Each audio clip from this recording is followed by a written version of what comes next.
2024 সালের এদেশের তাওহীদি জনতা, ইসলামী জনতার বিপুল অংশগ্রহণের মধ্য দিয়ে সম্পাদিত গণবিপ্লব, গণঅভ্যুত্থান, ফ্যাসিবাদ বিরোধী এই বিজয়কে ছিনতাই করতে আসলে রাজপথে মোকাবেলা করা হবে, রাজপথে মোকাবেলা করা হবে।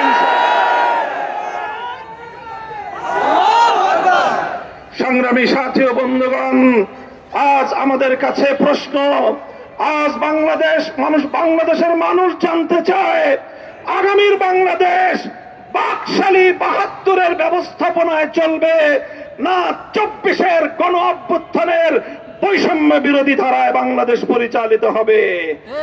আমি সকল রাজনৈতিক পক্ষগুলোকে যার যার অবস্থান পরিষ্কার করতে বলবো।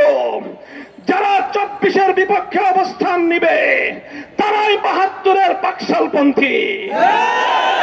আমরা আমাদের অবস্থান পরিষ্কার করছি। আমরা 24-এর অভ্যুত্থানের ভিত্তিতে আগামীর বাংলাদেশ গড়ে তুলবো ইনশাআল্লাহ। সেই বাংলাদেশের 1905 সালের বঙ্গভঙ্গের বিষয় থাকবে, সেই আগামীর বন্দোবস্তে 1947 সালের দেশ বিভক্তির বিষয় থাকবে, সেই বাংলাদেশে 1971-এর মহান মুক্তিযুদ্ধের চেতনা থাকবে, সেই বাংলাদেশে 24-এর গণ অভ্যুত্থানের ভিত্তিতে আগামীর বাংলাদেশ তৈরি করা হবে ইনশাআল্লাহ। সংগ্রামী সাথী ও বন্ধুগণ, তাই আজ আমাদের এখনকার সবচেয়ে বড় প্রশ্ন হলো 24-এর জুলাই সনদ, সেই জুলাই সনদের আইনি ভিত্তি, এটা আগামীর বাংলাদেশের বাঁচা মরার প্রশ্ন। 24-এর জুলাই সনদের আইনি ভিত্তি 24-এর গণ অভ্যুত্থানের রাষ্ট্রীয় স্বীকৃতির প্রশ্ন। 24-এর জুলাই সনদের আইনি ভিত্তি আমার হাজার হাজার মায়ের কোল খালি করা আমাদের শহীদদের পবিত্র রক্তের প্রতি শ্রদ্ধার প্রশ্ন।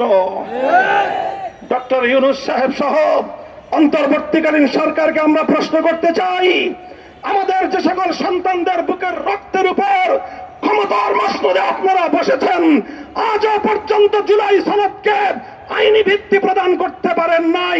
লজ্জা হওয়া উচিত আপনাদের। আপনারা নির্বাচন নিয়ে তড়িঘড়ি করছেন, নির্বাচনের তফসিল ঘোষণার প্রস্তুতি গ্রহণ করছেন, নির্বাচনের আসন পুনর্বিন্যাস করছেন, অথচ 24-এর আমার সকল শহীদানের রক্তের প্রতি শ্রদ্ধা জানানোর রাষ্ট্রীয় নিদর্শন জুলাই সনদের আইনি ভিত্তির ব্যবস্থা এখনো করেন নাই। পরিষ্কার ভাষায় বলতে চাই, জুলাই সনদের আইনি ভিত্তি প্রদান করে তার ভিত্তিতে আগামী ফেব্রুয়ারিতে বাংলাদেশের 13শ জাতীয় সংসদ নির্বাচন অনুষ্ঠিত হবে। বিকল্প কোন চিন্তার সুযোগ বাংলার মাটিতে নাই। এজন্য আমাদের স্পষ্ট দাবি, রাষ্ট্রপতির আদেশের মাধ্যমে প্রাথমিক জুলাই সনদের আইনি ভিত্তির প্রাথমিক মর্যাদা প্রদান করতে হবে।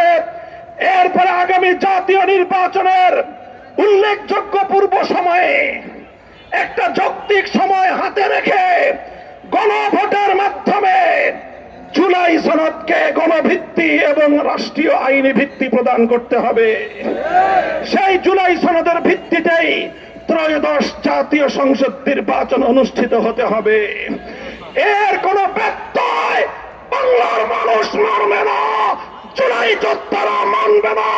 প্রয়োজনে আবার রাস্তায় নামবে, আবার যুদ্ধ